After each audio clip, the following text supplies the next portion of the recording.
Ladies and gentlemen, it's time for you to take your seats. The show is about to begin. Musical, lyrical lingo. Every episode a new bingo. Laugh and sing, go with the flow. Tune in as the memories grow.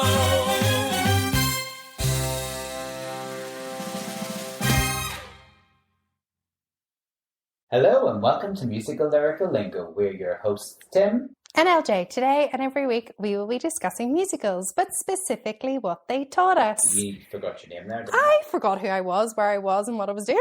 I was in a day trip. you? were, yeah. Oh, it's me. It's my turn. It's because I'm so excited because we aren't alone. We're not alone. We're not alone. Is that you? Were you waiting on the other person to introduce themselves? No. I was just like, Did feels a wee bit different. Replacing you already, Laura? No. Never. No. So why am I saying that we're not alone? We have a special guest. Yay! Our first of this... No, First of season 3. First of season 3. Aren't you lucky? Oh, you can hear a little voice in the background. So today we are actually going to be discussing musical Les Mis. But before we get into that, I'm going to introduce our special guest, Kerry Rodgers. So Kerry has always had a love and passion for performing arts, and at the age 17 directed her first musical. Kerry has directed for many Northern Ireland venues and is currently directing Les Mis as part of Cameron Mackintosh's celebration of 40 years of the show for the Grand Opera House, which will be running from the 4th of March to the 8th of March 2025. Don't worry about it too much because there's no tickets left. I know. Hi, Karen. You're really nervous, aren't you? I'm so nervous. Oh, don't be nervous. No, please do not be nervous. It is only us. It's just like talking to your pal. I know. Oh yeah, I need to remember that. Well, thank you so much for joining us. Thank you for having me. What a treat. Oh, yeah. It's a treat for us. It is a treat for us. We have been kind of interesting with our podcast where we haven't done lots of the big musicals, but we knew whenever this opportunity had come up for you guys that it would be a chance to chat to you. So thanks for coming on and getting to share our Les Mis. It's my idea of hell right now. Doing this podcast on Les Mis. We've had enough. No. Right. Well, We're verging on it. if you've had enough, I'm just going to talk to Kerry then. So Kerry, thank you so much. What I should say though is when this episode goes out, it is the week of Les Mis. Oh my goodness. Yeah, I know. No, don't. So hopefully it's gone well. Yeah, it'll be going great. Absolutely going great. Thank you so much for joining us. So I would love to ask you a couple of questions if you're okay with that. Of course. Before we get into the big mega musical that is Les Mis. So This is where she grills you. Oh my goodness. first off, where did the love of musical theatre come from? Oh, that's a lovely question. I hope I don't ramble too much. I suppose whenever I was really, really young, my mum sent me to Beaver Players because I'm really, really quiet, which I'm not anymore, thanks to Beaver Players. I know, can you believe? I can't believe you're ever Literally. And then I suppose we go just doing musicals with Beaver, kind of, and I started there when I was like 8, maybe 7 or 8. So I think just doing musicals there really, I sparked a real love in me, and Mum was really good at like taking us to musicals in the Opera House and going to see different Andron groups and everything. So I think Mum always had a really big interest in it, and my dad does too, actually. So yeah, it kind of just sparked from really, really young, and then it just grew and grew as I kind of found my place and where I fit into the musical theatre world. Yeah, oh, that's so lovely. That's kind of similar to us where we were shoved in somewhere and then just that love and passion kind of grew around. But then directing, is that kind of where you feel you found your place in it? Yeah, definitely.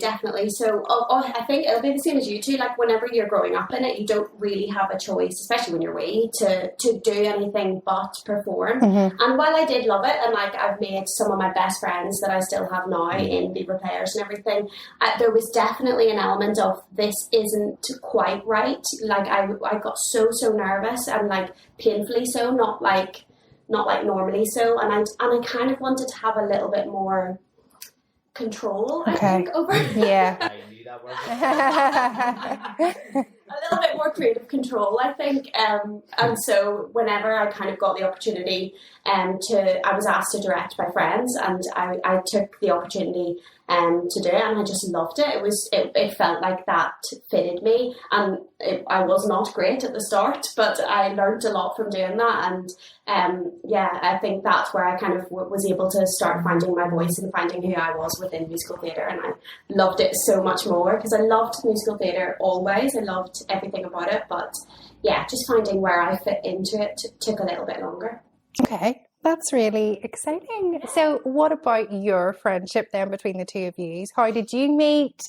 And what is the journey and the story there? So Adam introduced us, I think, because my husband, yes, my my husband introduced us because Adam had worked on something with you. A big musical theatre concert in the Opera House, and that was the first. I didn't really know Adam either. No. We got thrown together to work together and just hit it off very quickly. And that I don't think in life that happens very often. Rarely. Where you meet somebody where you're like, oh, I actually really like this person. They're really good at what they do, but they're absolutely brilliant as a person. So then I was worried about meeting you guys. God, there's no way his other half could be as cool as he is. But you really are. I know we were joking about it last night, weren't we? No, literally. I was like, I think you veered towards Adam at the start, but I think I'm taking the lead. I love it. So that's why it happened, and then but I hadn't worked with you until Hunchback. That's right, which was what? Two years ago? Yeah. Yeah, and that was a real turning point. I think when you've been doing musical theatre for as long as we have, it's very easy to get and just doing show after show after show or a couple of shows a year. It is easy to get a bit monotonous and bored, and the buzz of it isn't don't get me wrong, you still enjoy it or else you wouldn't do it, but there's just not that spark always. And I was getting to the point where I was ready to go, you know what it is, I'm done. I've had my days, because I was a bit like you. I started choreographing when I was 17, 18, I think. And I got to that stage, and then I started working with you, and it was just really new, really fresh. She is amazing at what she does. Stop. No, you are. But that's all I'm going to say about you, because I don't want to blow smoke up your backside, because I have to work with you. This process. But no, it was just new and exciting, and it was. Kerry works in a way that I hadn't worked before. Okay. With some of the previous, and don't get me wrong, every director I've worked with, I have loved and enjoyed working with, but you were just different and new and fresh, and you were also the first female director that I've ever worked with, and I think that is very exciting and is different. Do you know what I mean? And it brings loads of opportunities. I just love you, and I just love working with you. And we I think we have a laugh. Even if it's absolutely god awful, like it was last night. We laugh rather than going, oh my god, what am I gonna do? And I think I need somebody like that to work with. So that's how we met. And I love her. She's great. And I looked after her dogs on her wedding day. So that's nice. Just amazing. He was one of our best men, and he was absolutely amazing. But Timmy as well is incredible to work with. We have the best time. What he can do, his storytelling through his choreography is just incredible. And anybody who sees his shows, I'm sure will agree. But I'm a big advocate for having laughter in the room. A director that I worked with and looked up to so much told me that it's the best recipe in a rehearsal room, and it's just because people are comfortable. If they're comfortable to laugh, and they're comfortable to make choices, and so it's a big thing for me. But it's so lovely having Tim, because then even if nobody else is laughing, we're laughing. I love it. Catch yourselves on though, because somebody could be singing a really heart, wrenching song, and we're at the table giggling away, not nothing to do with what they're doing, but something that's happened somewhere in the room, or something I've said that's only landed with you 3 minutes later, or it's just very funny, and we have to go, oh god no, actually they're actually crying about here. You're doing great, well done. No, removed. Yeah. Absolutely. So all those things you're told not to do as a child, then you're doing. See, when you're on the other side of the table, like you can get away with Totally. total badness. And it's like. awful. Like, see, if I had to direct myself, I would hate it. Yeah, I am same. so chatty. I'm so giggly. I like don't listen. But it like it's all of. Maybe that's why I shouldn't have. Yeah. I think like working on a show like Les Mis, it's quite miserable. Yeah. So I've really Okay. enjoyed actually being able to have a bit of a laugh. Yeah, it's easy. It would be easy to leave rehearsals feeling quite drained because the obviously the themes are so sad and miserable, and it's very difficult. But because we've got each other and we've got a really amazing cast that we're having loads of fun, then you do leave the rehearsals 9 times out of 10 feeling uplifted and things. Yeah. Yeah, no, that sounds amazing. So we have kind of slowly talked about Les Mis. So before I ask more questions about how you got involved in that, let's go into Les Mis itself. Les Mis, one of the most popular and successful Ooh. musicals ever. One of the two most successful musicals ever. Initially started as a French concept album, but ultimately became the longest running musical in the history of the West End, as well as an international smash hit. And that was one of my very first musical lyrical lingos. I did not know that it was originally a concept album. Yeah, back in the day, that was a thing, wasn't it? Mhm. Like they threw out an album of a musical in the hope that it kind of... Yeah, so like Jesus Christ Superstar, Evita are just the ones that we've covered recently. But yeah, and then obviously Hades Town is a more recent one. It was a concept album first. But yeah, that was my first musical lyrical lingo. It wasn't a great success. So the concept album, it was only when like London producer Cameron McIntosh kind of came on board in 1983, shortly after Cats had opened in Broadway. A copy of the French album of Les Mis landed on his desk. And he later wrote, "When I first heard the French concept album, a dream of what the show could be flashed through my mind." Well, that's not totally true because Really? he initially was reluctant. Okay, fair enough. But 2 years in conjunction with RSC, and then it opened in the Barbican Yeah. before it transferred to West End. I mean, it comes from one of the greatest novels of the 19th century, you know, from Victor Hugo. And I, going into the process, thought I would be proper fancy, like take my job really seriously, because Kerry takes her job really seriously. And so she was all about the novel. She was talking away about, you know, Victor says this and Victor says that. And I was like, First name "Well, do you know terms. what it is? I'm going to have to get the bloody book and read it, aren't I?" So I ordered it off Amazon and then nearly choked when it arrived and it couldn't fit through my letterbox. Because the book, have you seen the size of the book? Yes. It's huge! And I was like, there's no offence to you, love, but there's no way I said that, didn't I? There's no way I'm reading that. So you may give me page numbers.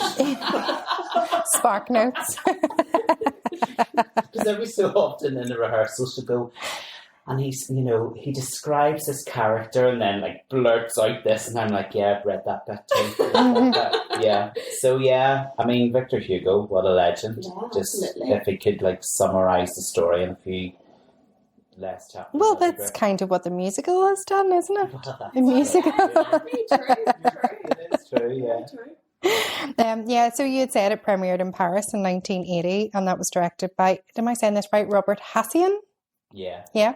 However, the English language adaptation has been running in London since October 1985, making it the longest running musical in the West End, hence why this 40th anniversary.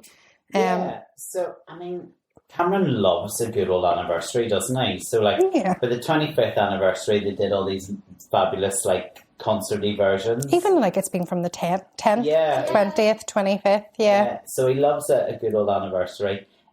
So for the 40th anniversary, they came up with this Les Misérables, Let's Hear the People Sing. So Cameron McIntosh, in association with Musical Theatre International, they've joined together to bring a UK-wide amateur theatre project. Amateurs haven't been able to perform Les Mis. You can't get the rights to do that. Mm. You can do a schools version, which is an abridged version, and you have to be under 18. Under 18, like in your last school year, in the age of your last school year. Okay. So it's quite strict. Yeah, Very, very very strict, much so, because I mean, it's still in London, Yeah. doing really well. So why would you, Yeah, give why rights would you out. Yeah. open it out? So the project's going to see 11 community-wide productions of Les Mis being mounted in cities across the UK, including Belfast, which is the one we're doing. Ugh. The more I talk about this, the more I want to poke in a bucket. No. Birmingham, Brighton, Bristol, Glasgow, Leeds, Liverpool, Nottingham, Norwich, Cornwall and Swansea. That is fab. So, I mean, it's a great opportunity for real fans of the show. Mm-hmm. And we did open editions, didn't we? And nearly 500 people signed up to audition, So it's a big thing for fans of the show who want to be in the show, like, Who never could have got the who could opportunity. never got the opportunity. And, some of the people involved in amateur theatre who, like, never thought they would have the opportunity to sing a Jean Valjean or a Javert in a fully staged production. Yes. So it is a stage production. It's not like a concert version of it. So it's been lovely. It's been lovely seeing everybody like super keen and delighted to be involved. Absolutely, it's been nice because it's in collaboration as well with the three companies and with the open audition. So it's been very fresh and people have like made new friends and things like that. So it's really nice. Yeah, it just seems like there's a big buzz around it. And from obviously, I follow a lot on TikTok, from other companies across the water which are doing it, and their audition process and all seems really exciting. But that is how Les Mis started. It was that Alan, I'm just going to go with first name terms. Go on. Go on, give us his full name. Blah. Bluebeard? His initial idea to adapt Hugo's novel came from inspiration while he was watching Oliver. Which I thought was like class. I know. No, I didn't know that. I was just thinking that. He shared the idea then with Strasbourg, and 2 years later, every role was completed with a demo tape, with Strasbourg himself playing and singing every role. So you'll love this fact, Kerry, because you love this character, I think, in Les Mis. So when he was watching the West End revival of Oliver, he said as soon as the Artful Dodger came on stage, Gavroche came to his hand. And you love Gavroche. I do love Gavroche. Yeah. He's just amazing. I love that. But just from the fact that he was watching another musical then inspired this fantastic musical. And I think that's what's going to happen with what you guys are doing. I think people are going to come and see Les Mis who maybe have never had the opportunity to go to London and see a full production of it. And you're going to inspire another generation, which is going to be really exciting. That would be nice. But that's a lot more pressure. I know, that's true. No, but I feel it is. In our production as well, and I think it's a big thing for them to be able to go, oh yeah, we were in that production. But I think it's a big thing for everyone, like you'd said. Like, not very many people would ever get the opportunity. And I remember only a couple of weeks ago watching some guy's audition for somewhere in England. He's going to be doing a version, and somebody was like, oh, is this in the West End? And then we're like, no, but this was as if he had just got a part in the West End. And I was like, it does mean so much to Amdram people. And it's amazing. So let's go back to that. How did you both feel whenever you found out you were going to be involved in this project? You were first, weren't you? I was. Well, yes, I think I was. Because... Oh, listen, your story is so much more interesting. Trust me. So basically, BSC came to me and asked me if I was interested, and of course I bit their hand off because I love the show. I'm obsessed with it. It's great. But I did have to submit a vision. Okay. And it's the first time I've had to do one in writing. It's normal enough to talk through a vision, but in writing, and I'm much more of a talker, so I was a bit worried about getting my point across, like in kind of like an essay sort of thing. And I had to submit mood boards of what I felt the costumes would be and what I felt the set would be and things like that. So I was so nervous. I was like, have I done this right? Have I put enough work in? Have I put too many words in? Or everything was going through my head. I got good advice from a friend of mine and things like that. But and then I can't remember how long it took actually until I found out that it had been accepted. I don't think it was that long, but it probably felt longer. Yeah. And I also at this stage don't think I could have told anyone. I That's think right, it was yeah. still a secret, so I wasn't able to tell anyone. But yeah, and then I got the news, and I was just so excited, terrified, and all of those things. Like I was petrified, but I was really, really excited as well, obviously. Yeah. And they asked me and I said yes. Literally. Didn't have to give in anything.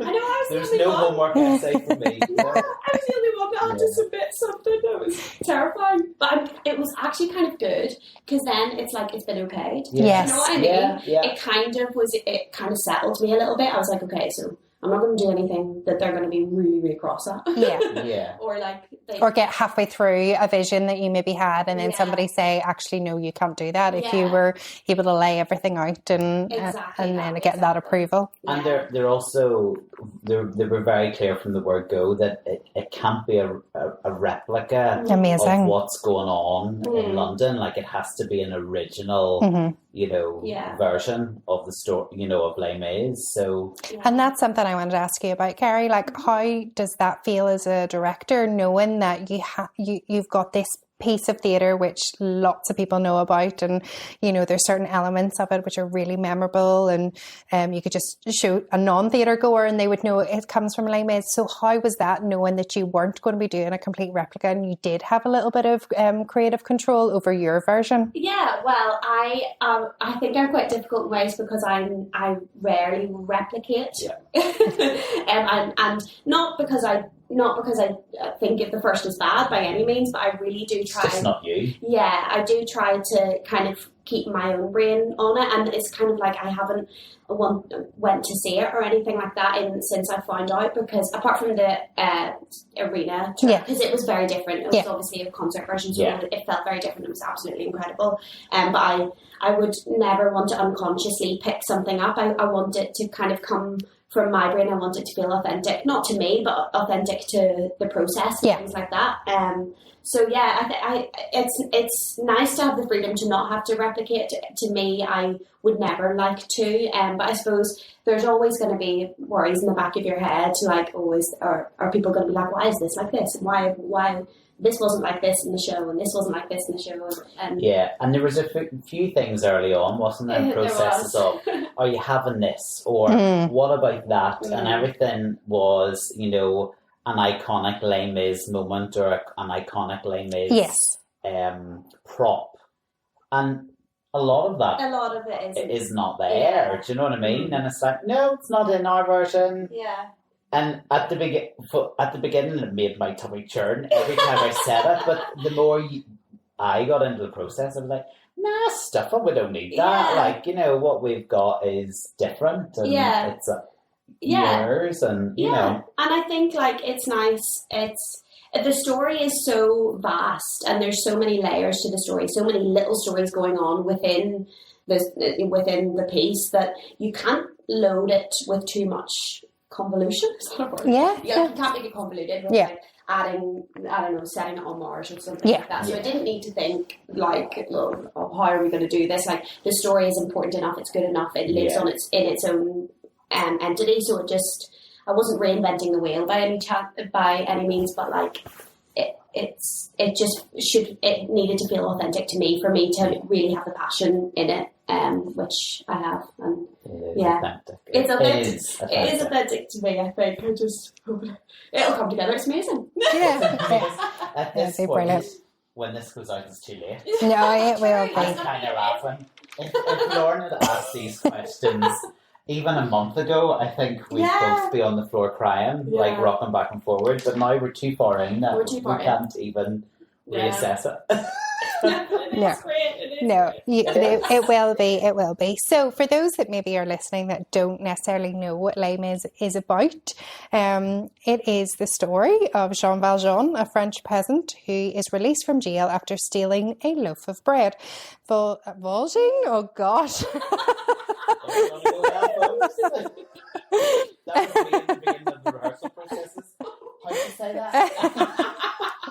Kerry, how do you say your student's name? Or how do you spell that? Yeah. How do you spell it? Do you know what? Just get Rush I'm with you just- in it. I'm just going to say initials. Initials, that's what I'm doing. I think I can only say his surname if I say Jean Valjean. I don't know if I can say it back. Full title. He 24601. Yeah, I know. Just go with that. Just go with that. He is given a second chance after he breaks his parole, starts a new life in disguise, and ends up adopting a young girl after a promise to her mother, all while being pursued by Inspector named Javert. The characters are soon swept into the young idealist's attempts to overthrow the government, and that is a really butchered version of Les Mis. It's pretty hard to summarise it, so I think that was pretty good. Okay. That was pretty good. That was good because I've seen the size of the book. Yeah. So you got most of the main threads in there. So well done. Yeah, I think that was good. Thank you. Because I often go into it, and there's also this, and this kind of happens, and and then this happens. yeah. So I was just trying to get all the elements there. So it is a sung through musical by Claude Michael Schonberg. Schonberg. You gave up at the end there. I and know. You were all over it. Oh, and Alan Bubble Not quite as... and Sean Mark Nattel. Is that right? The lyrics and book were by them. Yeah, and I think Herbert Kritzmer also was in charge of writing the English lyrics. Yes. Yeah, so just give him a wee nod, I suppose, because without him, we'd still be singing in French. We'll still be singing it in French. Absolutely. Bonjour. So what about musical lyrical lingos then? Lordy days. It is a big musical. It is a big one. Um, It is. I have a few musical lyrical lingos. Great. I would say overall, this is one of my top 5, Timothy, if you know what I mean. Top 5. That musicals that scare me. Oh, what? Les Mis scares you? I don't like anything that doesn't make me feel warm and fuzzy. Oh, fair okay. dues. So this is one of the 5 musicals that makes me feel uncomfortable. Oh, really? Have you got your ticket? No. Because we need tickets, so if you don't want them, we'll... So actually whenever we got the opportunity to go and see the arena tour, and I took CJ, my eldest, with me, I loved it because I walked away not feeling so depressed. And I don't know whether or not it's because it was just more that arena concert style. Yeah. I wasn't submerged in it. Also, Les Mis is one of those musicals I have seen the most. Do you know, like any trip, anything like that, people were like, oh, here's tickets for Les Mis, go see Les Mis, you know. So I have seen it a lot, like the original production a lot. But yeah, it doesn't always make me feel the nicest. No, it's not going to keep you warm and fuzzy. So, No. I'm just keeping that in mind You whenever need we're to sit with discussing the musical lyrical lingos. You need to sit with us, and then you just laugh. Yeah, true. Yeah.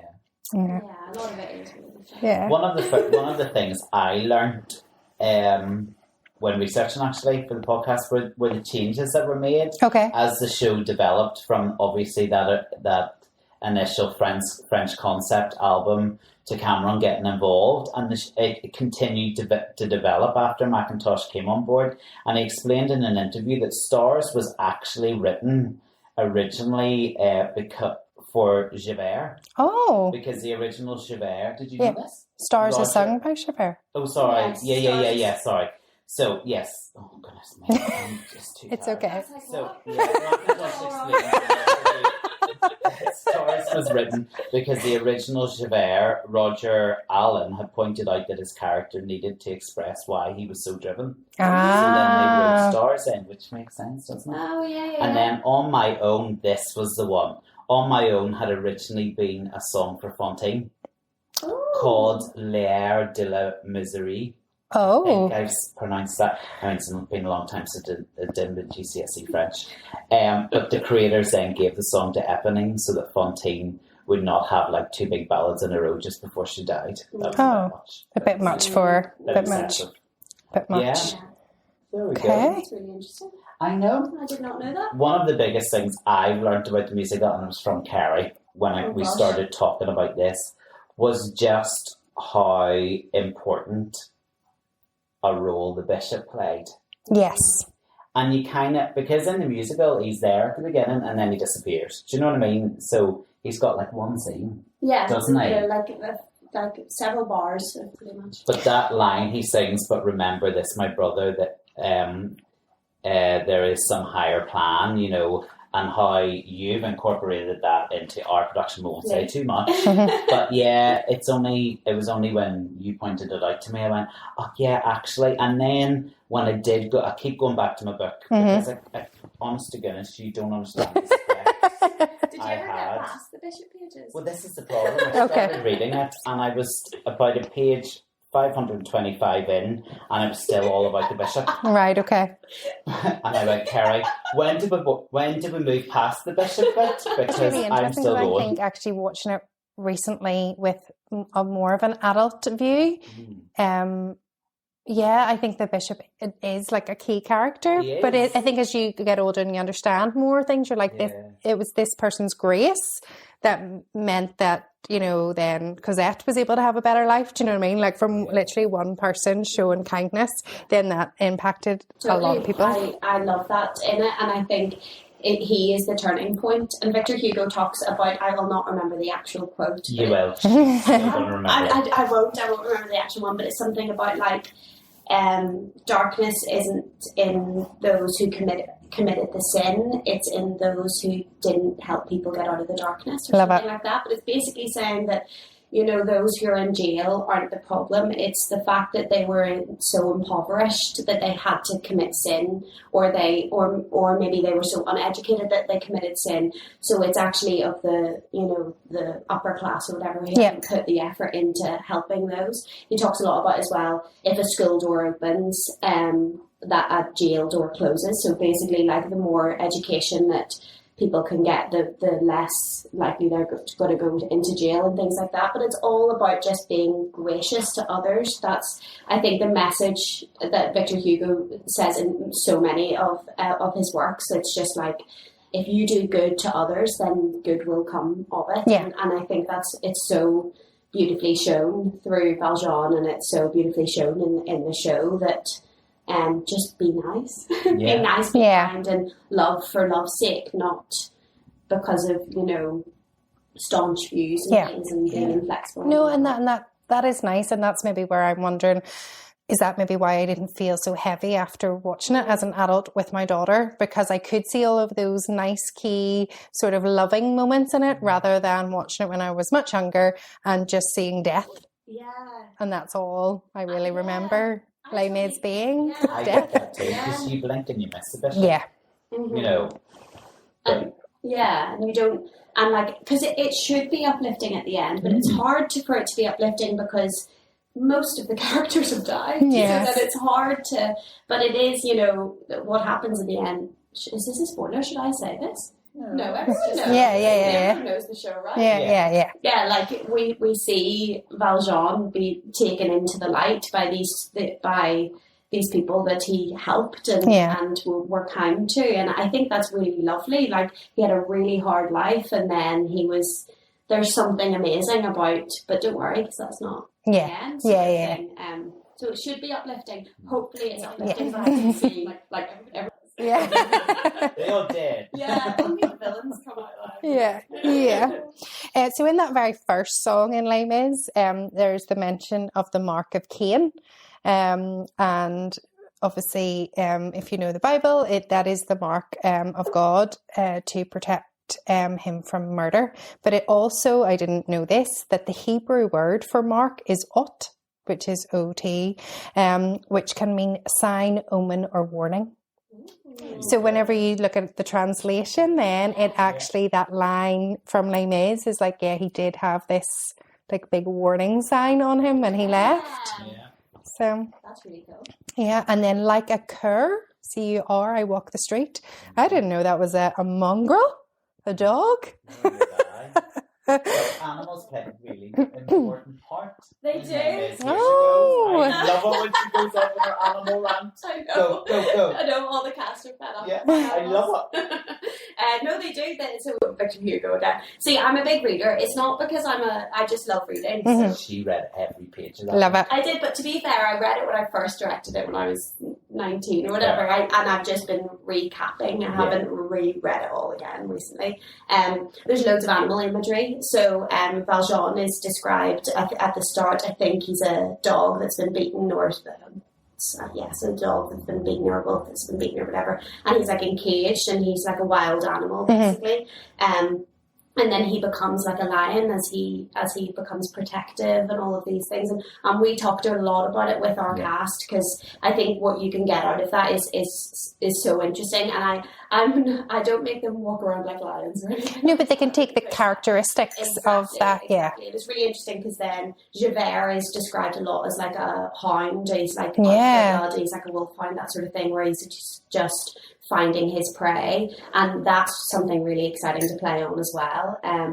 But there's loads of animal imagery in it. But it is amazing the difference it makes, like almost instantly. Like there were times in rehearsals where you would have spoken to the cast about those animalistic tendencies or how they were described in such a way, and then you would try exactly the same section or exactly the same thing, and it is completely transformed just by taking that description. It's really powerful. Yeah, I think so. And we talked, like, do you remember when we did at the end of the day kind of workshop at the start? And again, I used a quote from Victor Hugo, like, he's done all the work, I just tell them what it is. And there's this amazing paragraph that he wrote about, to be poor is to be hunted, to be poor is to be hungry, to not have food, to not have clothes, all of these big things. And then one of them was to be a dog. And I asked the cast to choose one of the things that I had said from the quote, and I wanted them to only think about that one thing, to be cool, to be better. And we could see the ones that had chosen to be a dog, because immediately you're like, whoa, that's and obviously they're not their hands and their feet, they're not itching their ears or anything like that. Like, you can just see those moments, and it really, really worked. And I think if it comes to your brain, if animal studies and things like that won't help everybody, but if they help you, they really, really help you. Do you know what I mean? And I think the cast have been amazing at picking that up. Yeah, it's lovely. I love it though. Victor's done all the work. Victor loves his animals. He loves them. Loves them. But it's a good way then to kind of get them to understand the character in like a different dimension then, and not from maybe what they've seen before, like on stage, for them actually to think and try and make it their own too, by going back to the original work. Totally, yeah, absolutely. Because you could just, in the likes of, at the end of the day, get a lot of cold arms, as we call them. I'm poor, I'm going to rub my arms and look very sad. Call them cold arms, don't we? Yes, we call them cold arms, and I've got a vengeance against them. Another word I learned was I played the grateful serf. Is that correct? As a peasant who worked the land in exchange for protection and justice, and usually the very bottom of society. So in all the language, you can already tell that Jean Valjean just feels like he's nothing, and he's tried everything. He obviously, we know he was only meant to be in jail for a small length of time, and then because he tried to run away, but he has done what he felt was necessary by stealing the bread to try and save his niece, but it didn't work out, and now he's still going to be punished for it, even though he's about to be released. What he goes through in those first, say, 10, 15 pages of that prologue, once he is released, he just continues to be beaten down by society. And absolutely, yeah. And I think that that really has to come across, because it's quite a short amount of time to show how awfully he was treated. Obviously you've got it's just a prologue, you've only got the prologue, and then he completely changes by the end of the prologue, essentially. Because he's met the bishop. We've had a turning point. And so we've really tried. That has been because it's so short, you just need to kind of really treat him awfully for that first 7 minutes or whatever it is. But yeah, it was so sad. So Yeah. it's that's heartbreaking. But I think also like you're trying to show his character, what his character was, because you don't have very long to show that. Yeah. Because you've got to see the big change. Yes. And so if you don't see what's happened first, then you don't understand the big change and how much it did affect him. Yeah. And also then if you don't do that well enough, then Javert just looks like he's doing the right thing, you know, and I think that, you know, you'll maybe talk about it a little bit more as we move on, but, you know, Javert's not necessarily the worst person in the script, but he's doing what he feels is necessary, but sometimes that can be just seen as he's just hounding him, you know, like what you said, rather than actually he's following the law, which in the law you can't break, and but actually Jean Valjean had to break the law in order to... so it's, you know, it's all that. I know, Well, we have talked a lot about Javert is not the baddie, in my opinion, at all. Baddie. Yeah, I know. He's not the villain. He isn't. He's definitely what's that word? Understood. Or misunderstood. Yeah. He's definitely misguided, and he's got these really, really staunch views and everything. And again, the book, I'm going to annoy myself talking about the book, but you find out a lot more about his past in the book as well, and how he was born inside a jail. That's in the show. Gosh, I nearly sang it.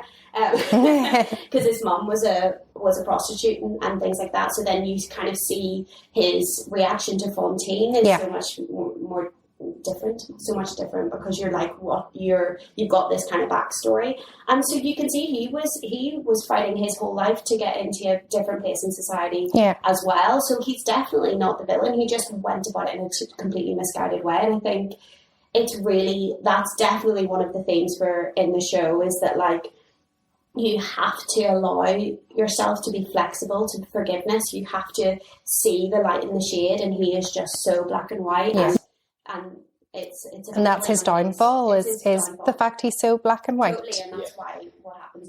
And it's a problem because he was, you know, obviously trying to get off a path and get away from an aim, and I thought, I know what I'll do. I'll just follow the rules. Exactly. But just following the rules doesn't mean that that's the right thing. Yeah, exactly. And which is just difficult then. Yeah. When we got to the second act, and everyone knows what happens in the second act for Javert, but it falls apart. Is that but like it all just goes. It just goes awful for him, because I think, again, another quote from the book. It says something like the floor beneath him started to shake, or the world around him collapsed, something like that. And we talked a lot about that, about how like basically everything he has known doesn't make sense, because the guy in his head was the villain. He saved him in the end. Yeah. And how?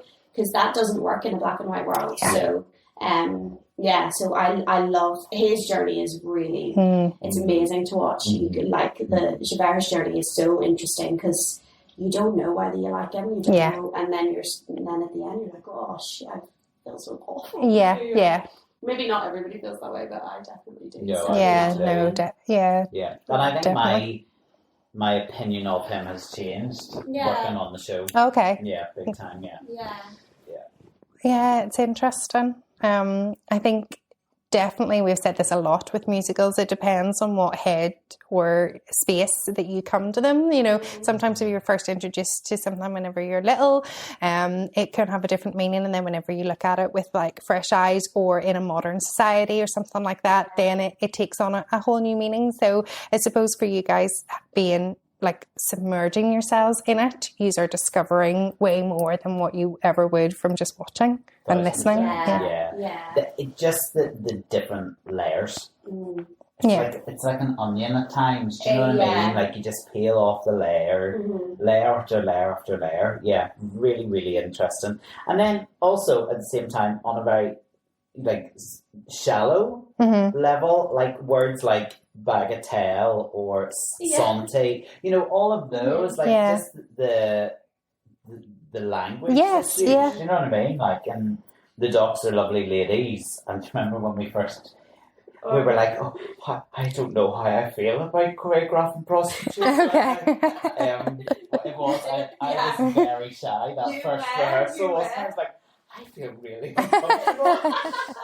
Got over it quick enough. Yeah. No, but obviously, so many horrible things happen to Fontaine in that number. You know, she sells her possessions, she sells her hair, she goes into prostitution because she's no other choice, and it's literally like a snowball effect, isn't it? Yeah. You know, so it goes from one thing into the next, and I think that the language that is used there is how you can understand how just literally one small change can affect somebody's life for the worse. Yeah, you know. That's it.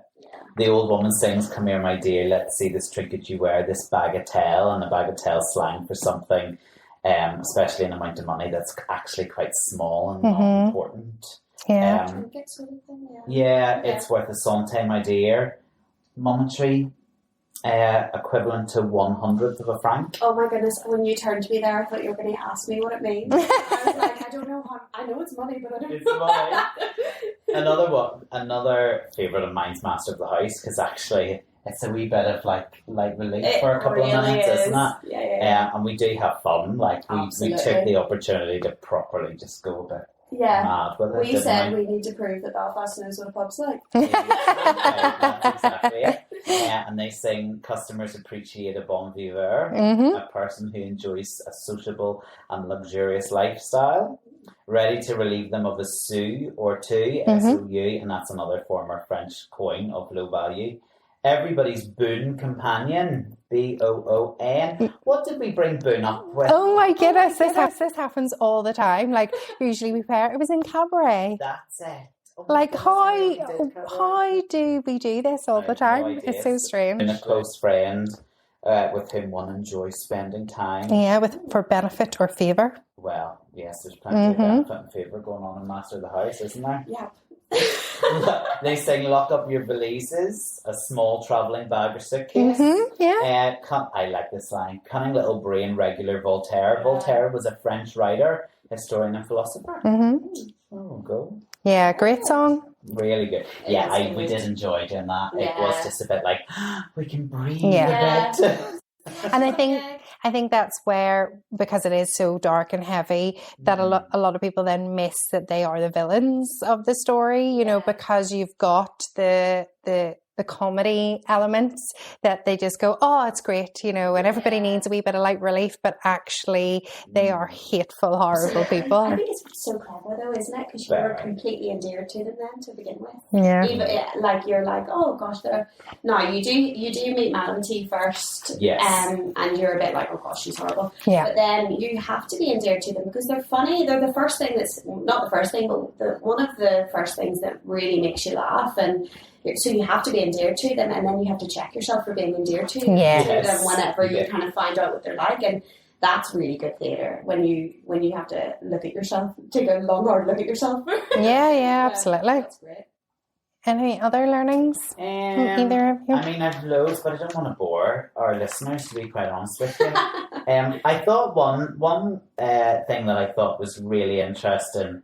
In my life, I quite like that song. Yeah, it's so In my life, they sing, "There are times when I catch in the silence a sigh of a faraway song." I think it's beautiful. Yeah, it's a gorgeous lyric, but Cosette grew up in a convent. So from the age of 8 to 14, and while Hugo doesn't actually describe Cosette's life in the convent, he spends a lot of time. Victor Hugo spends a lot of time describing a lot of things. But he spends a lot of time describing what life in the convent was generally like. So is this when she was with Jean Valjean? She was still in a convent, or she was in a convent? I don't know this. Right, okay. So he... Yeah. Okay. Yeah. Right, okay. And one anecdote that Hugo shares is of a song played on a flute that the girls in the convent would have overheard, and they kept hearing the song played very faintly on the flute coming from a nearby building, and each of the girls started to imagine that a handsome prince was playing the song for them. It was actually just an old man. Okay, lovely, lovely, yeah. Oh yeah, actually I've just kind of poo-pooed all over that beautiful lyric, haven't I? Well, some owl creep playing the flute.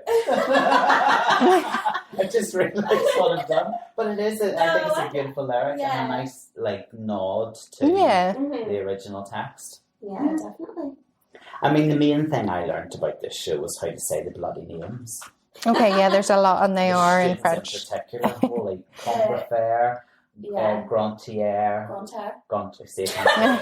unwrap was hilarious for a long time. It was, I'm but still saying it wrong, am I? I've since learned Unwrap. You've got to say the S at the end. I've been told from my amazing friend who's in it. Yeah, that's true, in London. She told me that I was saying it wrong. Yeah. Fair enough. So, and I happily accepted defeat. I did Spanish at school. I did not do French, and we've just done 3 French music. No, I did 4 French musicals back to back. Oh, you really did? I did, and I'm like, I'm really awful. So French back, obviously, Les Mis. You did Phantoms French, and Amelie. Amelie, yeah. Oh my goodness. I'm awful at those. Is there any more French musicals left? I'm not sure. Maybe that is. The last 2 years.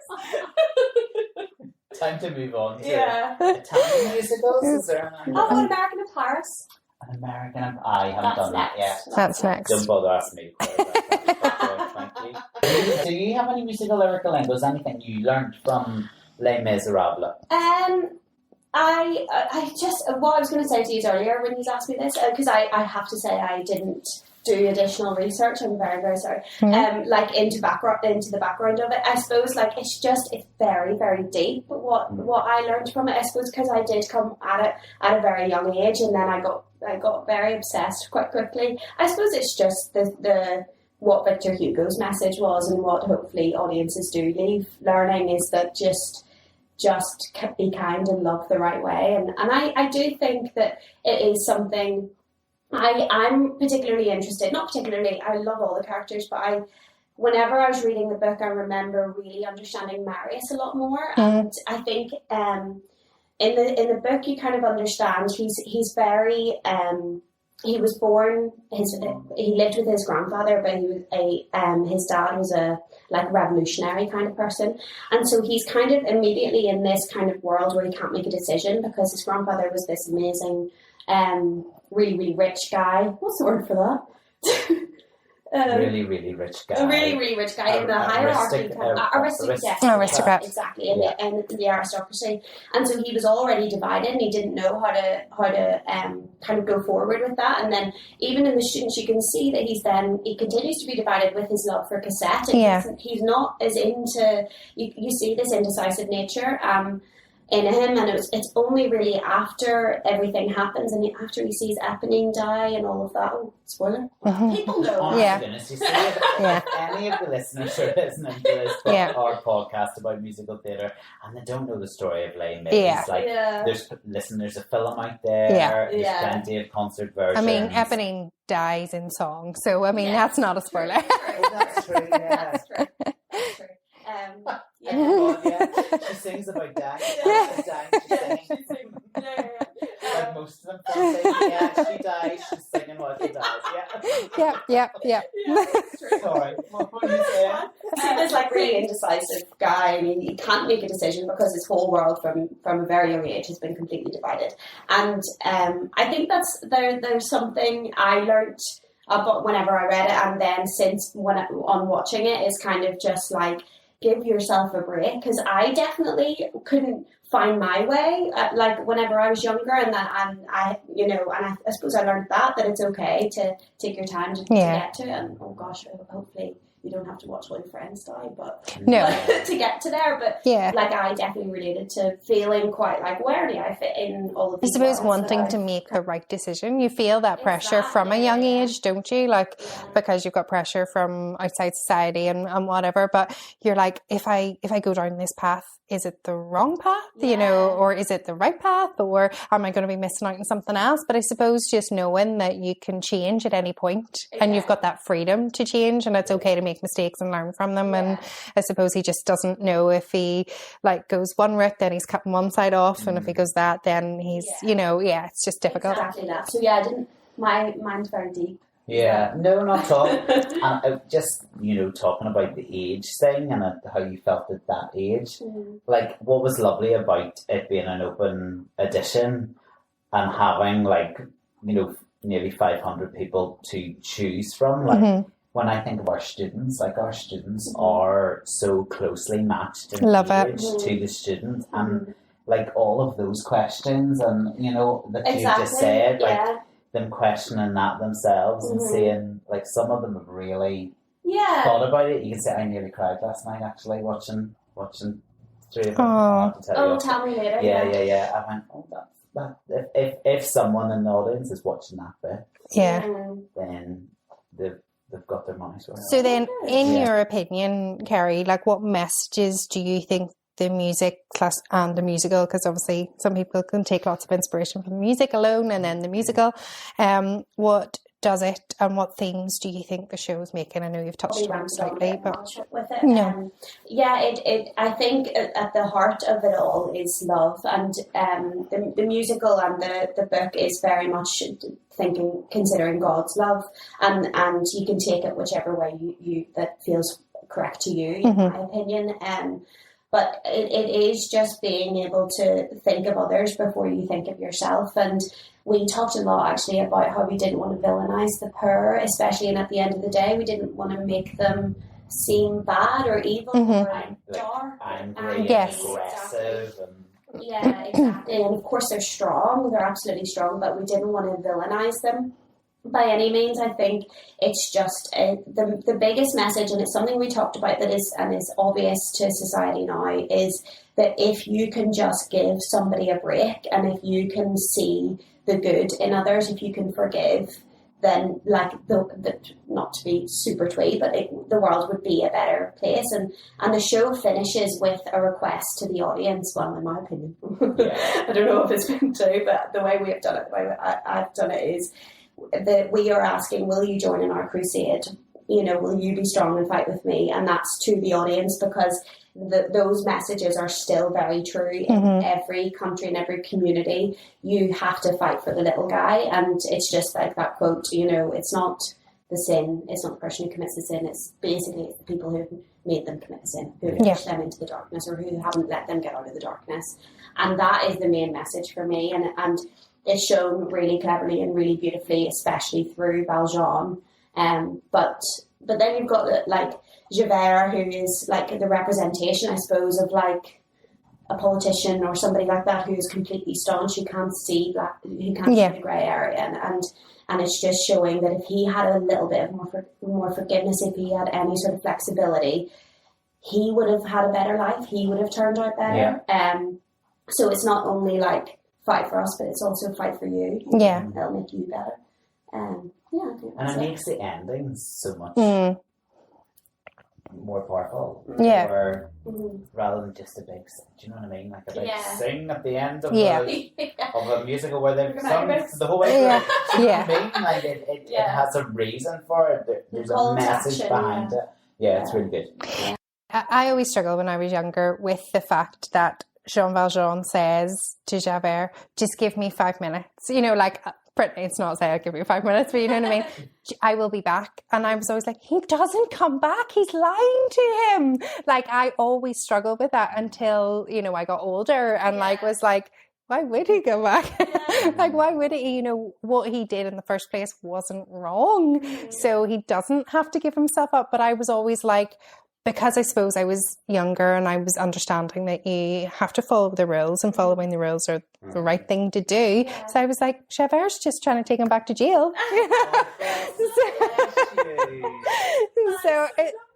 But obviously, like, listening to it and watching it and understanding it more with like slightly more adult eyes, you could be like, you know, you have to see it as a bigger picture and everything, but that's why I think I was talking about earlier. Confrontation, isn't it? Yeah. So imagine being Javert or Jean Valjean performing the confrontation and camera Momentous walks in the door. Oh my goodness. I thought they were going to collapse. So tell us about that experience. You thought you were going to collapse? Yeah, that's true. Yeah. I was stressing, and I knew beforehand. Yes, that's true. We knew it was coming. Yeah. So tell us about that experience, about being in the same room, breathing the same air as this person that's given you permission to take this work and make it your own. I was petrified. Yeah. I didn't stop being petrified, I don't think, until the end of the night. I think a lot of people really would have relished that opportunity and really loved to show off. That's so not me. I was so scared. I had to take a day off work And I think that was just a settlement. I forgot you took that day off work. That's right. Honestly, I was so nervous. I had to make sure that I wasn't going to say anything stupid or put my foot in it. But it was amazing, and for the cast, I think they, while terrified, loved it in the end because what an honour to absolutely have performed for. Yeah, so. And he left, and I felt reassured in that he was like, have fun with it, do your thing, enjoy it, it's all there in the words, is what a lot of, like Cameron, he said it's all there in the words, and then Killian Donnelly and Bradley Jaden came then the next week, or a couple of nights later, and they said exactly the same, it's all there in front of you, just have fun with it. The words are the important bit. It's storytelling first. And I love that. And I just said it. And I did kind of cheekily be like... You so did. She was a cheeky. You'd have been here 2 minutes ago. And those words literally just came out of my mouth. And I was like, they literally did. Oh my God, Tara, it's Cameron McIntosh. Sorry, Sir Cameron McIntosh. I love that though, because when we got the chance to obviously speak to Raymond, and he was saying the same thing about, it seems like an amazing company whenever you're part of that Les Mis family, because they have such a respect for the original work, with Victor Hugo's book, and then obviously turning it into this masterpiece. And he just goes, it's all there. You just see what's written, you feel it, and you then, emanate that out to the audience. So, and it was really lovely of him.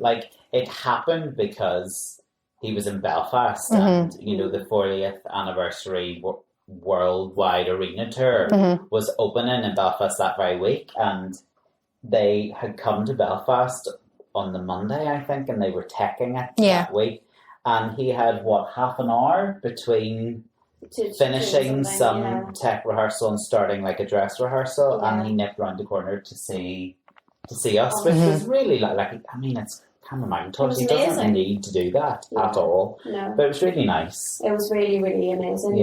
And it was amazing. But I was a bit brave. Yeah.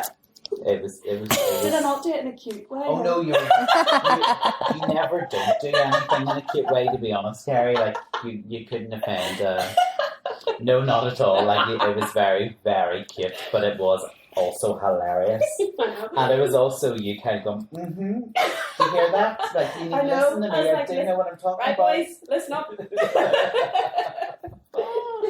And then, through this process, and particularly maybe the audition process, what has this taught you? What have you learned? The talent, first of all, here. We've double cast our front lineup because we could. Amazing. And it certainly gives us a lot of security in that, if Jean Valjean, is sick, heaven forbid, we have another really amazing Jean Valjean. Do you know what I mean? They're both, and both casts are incredible. Really amazing. And there's no comparison. They do, it's so brilliant. They're just both so strong. And I hope they feel that as well, because they're both really, really fabulous. Both sets of cast, they're amazing. So nobody's got the short straw, no matter what show you're coming to. If 100%. You're coming, you do not have the short straw. No. Both casts are incredible and gracious and amazing. A few people have gone, have you got a friends have just gone, have you got a favourite yet? And it's literally no, you couldn't. You can't. No.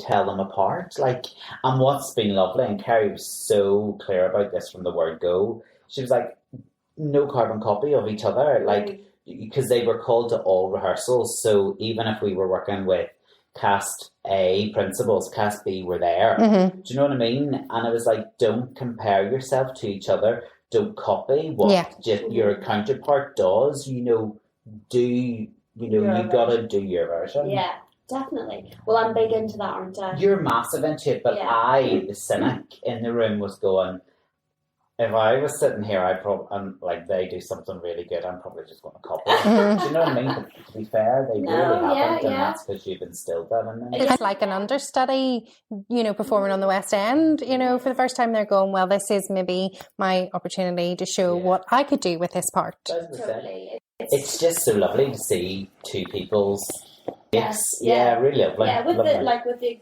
the 9 times out of 10 exact same direction, and then it's where that direction takes them, and it should hopefully feel really authentic to them because of whatever's happened in their lives and whatever they feel about certain things, and hopefully that will come across, and that's something I'm very big into. But it's been really fun to I love seeing the different interpretations, and that's one thing I think I've learned about myself is that it's so easy to give notes if you've got one cast. See, when you give notes when there's 2 casts, I'm like, but if I didn't give you that note, it's not because you didn't do anything wrong. I'm like, please just relax.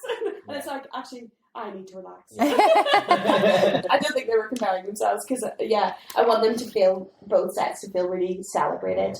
And I overthink it, as you can probably tell. I overthink it and overtalk it. But yeah. Did you learn anything from the audition, right back to the beginning? Oh gosh, yeah. Process? I learned that my attention span lasts longer than I thought it did, to be honest.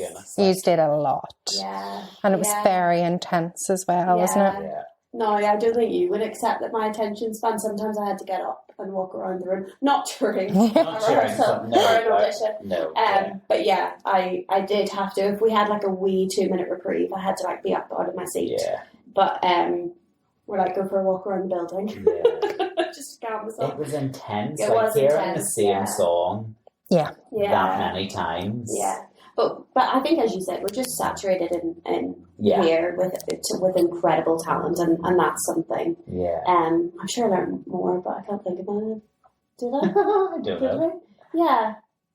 It was long. It was long. But it was incredible. Yeah. Yeah. No, and I suppose that people respected as well that this was a once in a lifetime opportunity. So you guys needed to do your due diligence and make sure that you were welcoming and making sure that everybody felt like they had this opportunity and that you were taking it just as seriously as in any other audition process. So, kudos to you guys for going through all that. Yeah. And it's just a voice. It's so important that you get the actor as well. Absolutely. That's almost more important than the voice. It's it's okay, now forget that you can sing. You've got the words. You've got the intention behind the words. Now forget that you have a voice. That's almost secondary to the whole thing. Yeah, definitely. It's just stop thinking about the vocal because that can be the hardest, especially in song crew. Yeah. You can't watch someone thinking about how they sound. That's very difficult to watch. Yeah. So as soon as what did you call it? Speech quality. It's in your notes. I love it when you say speech quality. I know what you're talking about. Yeah. Just consider the words and don't and think of them as you would say them, as opposed to how you think they should be sung. Because Yeah. If you were to perform in Les Mis, do you have a role that you would want to play? Gavroche. I knew she was going to Well, yeah, because I was going to say. I love him so much. He's amazing. He's so good. No, what is not to like about him? I agree. He's not whingy. He's hard. He's tough. He's funny. He's really cute. Everyone's gutted when. Yeah. Spoiler. No, I think. Yeah. They all died. For God's sake, nobody left. He's just great. I just love him. I think it's so cool to have this tiny voice of reason. Yeah. Who, if you depending on whatever way you look at it, is he the mascot for the I just think he's such a cool character. I love him. But I guess I'm too old to be Gavroche. I'll to give Madame T a go. Would you? Years and years later. Not because I'm too young for it now, but because I do Madame T, I'll do Thenardier. There we go. It's sorted. And the idiot. You know what? today, and it's not that I haven't enjoyed the process, but I think after this run, I probably won't listen to Les Mis for I mean, you've definitely very submerged long time. yourself in it. Somebody was singing it in work, and I was like, "Oh, Please don't. I was like, you see how many times you've listened to that? You need to quadruple and times it by 1,000. I can't hear it anymore." Although I did say the other day that I think I knew every word, and then we were watching it, and you know the really bitty bit in ABC Cafe came on. I was like, I do not know it. So let's go back just because we usually do like standing ovation, but you've kind of said about your favourite character there. But do you remember the first time you came across Les Mis and what your experience of that was and how it made you feel? I think I do. So, but I said that I played Madame T whenever I was 15. Did I say that? No. No. I did. Whenever I was 15. But so that wasn't actually my first experience of Les Mis. Before that, Beaver took a trip to watch somebody else's. I can't remember where it was. It was like Ballymena, or I was going to say somewhere really far away, in a minibus, and we all went down to watch it. I can't remember where it was, but it was because we knew we were going to do it, like the summer after or something like that. And I remember being like, I have never seen a musical like this. I have never not understood a musical as much, but like it is totally different to anything that I had seen in the past, in that like I was completely immersed in it, and the characters were so strong, and the characters were so told so much of the story, and each character was so amazingly built within the story, and the contrast between them and everything. I probably didn't think that when I was 14, whatever, watching it, but I remember thinking, I've never seen anything like this before, and I'm obsessed with this. And I was obsessed with it. And then whenever I got to play Madame T at 15, I was like, I've peaked. I've peaked. I should have been Gavroche at 15. That's really, but I know it was incredible. It was so fun, and the friends that I made then doing Les Mis for the first time was just, they're like still best friends of mine now. I love it. Yeah, and I'm not sure that was the show or whether it was just like doing the show together, but it was so fun. And I remember at 15 being like, this is a really important story we're telling. Yeah. And I think that's really fun as well. Like, and feeling like you are doing something good. You know. But to know that as well at that age, like, that shows the power in the show, doesn't it? Yeah. And what about you, Timothy? I remember being taken down to see it in the Point. We were there together. Oh, we went together. Well, we didn't go together. We just... You were there at the same time. We were there the same... I think we were actually like a couple of rows behind you. Yeah. And I didn't know what I was going to say. Like, it wouldn't have mattered what... I mean, I'd have gone to see a musical theatre opening of an envelope as long as it was musical theatre. But I think you're right in it. It wasn't all tits and teeth and, you know, like high kicks. And the musicals I probably had been exposed to the most. Do you know what I mean? And I also, to be fair, remember, like, Colin Wilkinson's performance of Jean Valjean, like his voice was just stunning, in such a big, like, the Point in Dublin was so big, it was packed, and it was a big event. Do you know? I remember even like just being excited about going down to see it. But like I can still, if I close my eyes and think back, then I can visualize Colin just with the spotlight.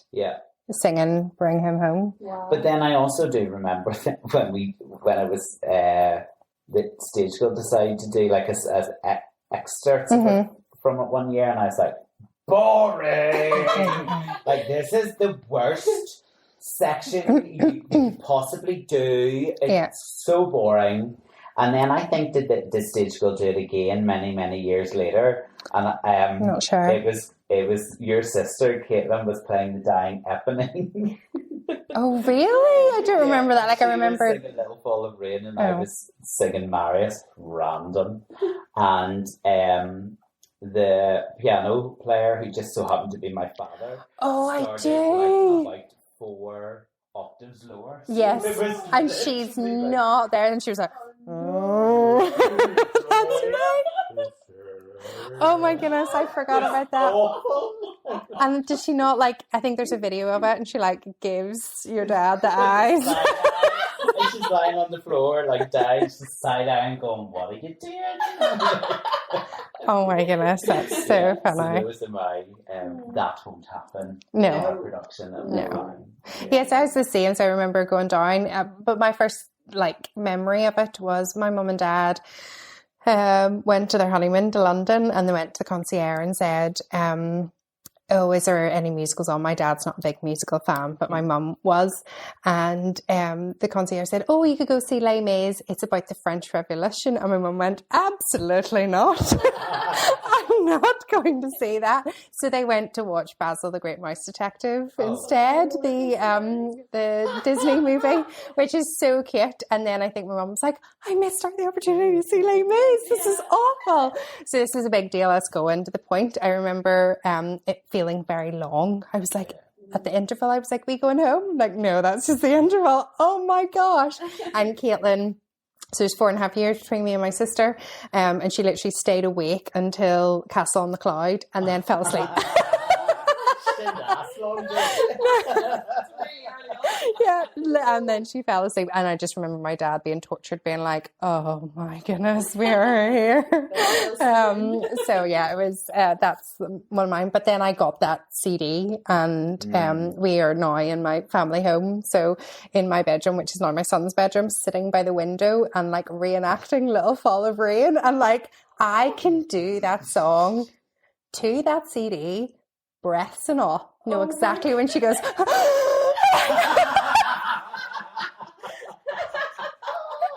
Like, I was obsessed, like, and I just closed the door at night, and I was like, oh, just one day I'm going to be Eponine, and I am going to die the most graceful death. So is that the role you play if you had That the was, chance? yeah, that Eponine would be my role. But, and then, yeah, like I said, just any time I was away, going and seeing it, but it just always made me feel uncomfortable. Yeah. I'm like, oh, I just need a little bit of happiness in my life. Yeah. You mentioned Eponine. That was another kind of like learning process for me, just like peeling her layers off, because she's very often played the victim massively. And you totally changed my thoughts on her big time. Hopefully that translates. She's not a victim. She's not a victim. No. She's strong. She's streetwise. She's cool. Yeah, like, she is cool. I really like her. Yeah. I think she's a really interesting character. She's also like, you see her real spoiled at the start and stuff, and we've definitely showed that off as well. And then because then it's difficult. Like she also then had to was pushed out onto the streets and had to in ways mature very, very quickly because she had to be streetwise and she had to survive. But in emotional maturity, she is in my opinion she is a little bit stunted, and then that's why she has this imaginary world that she lives in. And she is like emotionally much more immature, and then maybe that's why she can't understand how this how her love is completely unrequited, and then obviously at the end, I know. You're just heartbroken but she is selfless then in the end, because you see her be really spoiled and selfish and hate Cassette and stuff, and then she sacrifices herself for him. When she gets to die in his arms. And I mean, she can't be with him, but she was with him until the end. There is some bit of hope there for her soul, I suppose. Victor Hugo describes her as a flower that never got the opportunity to bloom. Oh, something like that. Oh, again, that's not a direct quote, but it's something close enough. Close enough. That's really lovely. Yeah. Okay, so to round it all off then, why do you think that this wonderful musical has lasted 40 years? What a good question. Cameron Mackens. No. I think for loads of reasons. The messages are, I think the biggest thing is the messaging in it is as relevant as it was then, today. And I think, sadly, I suppose that will be true forever until we make proper change in the world.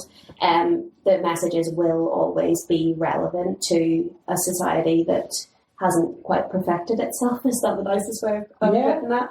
And especially, like, you look at whatever's going on in other places in the world. Like, it's just to love and to love and to love, and it's the soul of it. I also do think, like, that because it's so character driven and so storytelling, so into the storytelling of it, I think that it can be fresh quite easily. Like, you don't need to reimagine it all. You don't need to, and obviously they've created a different version of it, which is incredible and everything. But because it's so character led, you just see someone else's interpretation of Valjean, and it's a completely different story, or it's a completely different show. So I think that's why. I think mainly the messaging, but I think because it's so well written in the first place, the characters are so well created in the first place, the story is so amazing that I think every time you see it, it could feel different. You could get something different from it. You could leave thinking that Javert is a baddie, and then another one thinking that he was right all along. He should have got Valjean. Yeah. So yeah, I think that's why, in my opinion. That's a great answer. Love it. We normally have like a standing ovation. Do you have a standout moment in the show? In our one? It could be an R1 if No, you want gosh, it. no, Don't no, share I'm not that. doing that. I wouldn't No. do that. Is there like a part of the musical where you go, oh, see, when you get to that bit, it gives me the... It gives me the rules. I was going to say that, but I really love lots of other bits too. Oh, that's hard. We can give you your top 1, 2 or 3. Yeah, it's maybe on the basic side, but I do love One Day More because there are 1,000 stories being told at once, and that is just a melting pot of them all, and I think that's really incredible, where you see all of these stories coming together, and I mean, it's tricky to work out how you can physically actually see them all. Yeah. I mean, you take it you don't have a trapdoor where, like... No. We don't have a revolving stage. What? Design, but yeah. So One Day More is amazing. I love ABC Cafe. Yes. I love it. I think that's my new favourite. I don't know, coming into this, like working on it, I would have said ABC Cafe, because I sometimes find it dips a bit for some reason. Yeah. But no, that's up there for me now as well. Yeah, and I did really, really used to love The Confrontation. So did I. And it's nothing to do with our cast. They're absolutely amazing, but I think we have done that song a lot more than we have done. I think I've done that song more than I've seen my husband in the last while. I could believe We've done it many, many times, but it is still amazing. Like I think it is so amazing. They do it amazingly, but I think that would have been one of my favourites, and I think it will be one of my favourites. Yes, I mean, of course. We're a bit in a bit of a toxic relationship, me and the Confrontation. You just need a bit of a break. I need a bit of a break from it. Yeah. Very good. Well, a new feature for our podcast this year is What Would Paddy Do? So obviously the legend, the icon that is Paddy LeBrun, where we give each other 2 options and you have to choose which would you rather. Okay. So can we give Kerry 100%. What would Paddy's do? So what would Paddy do? Would you rather, and I love this because you've been involved in both these shows, so I can't wait to hear your answer. Would you rather deal with technical issues like the infamous rotating set failure of Les Mis, or the chandelier fall in Phantom of the Opera? You know, had to give her props. Yeah, I love it. Yeah. Would I rather deal with? What would you rather deal with? The rotating stage set not, failure of Les Mis, or the failure or of the chandelier. Chandelier not falling in Phantom of the Opera. Oh my gosh, that is so evil, isn't it? so hard. I think both of them send you to an early grave. They really would, but I think I could deal with the chandelier fail a bit better. Good choice. I think because it only happens once, whereas if the revolve is broken, when does it get back to being not broken? That's a good answer. Well done. Yeah. Thank you. Yeah. Thank you so much for because obviously you are saying to come tonight and see my mug for a fourth time. It's lovely. Well, thank you so much for having me. No, And your thank voice you. is beautiful. No, thank you. And we really hope this is not the last time that you're on the pod. So thank you so much for joining us. So yes, folks, hopefully you enjoyed this lovely special episode of season 3. And we will see you one day more. Oh, that was good. Oh, that was brilliant. See you one day more. See you tomorrow. Bye. Bye. Tune in as the memories grow.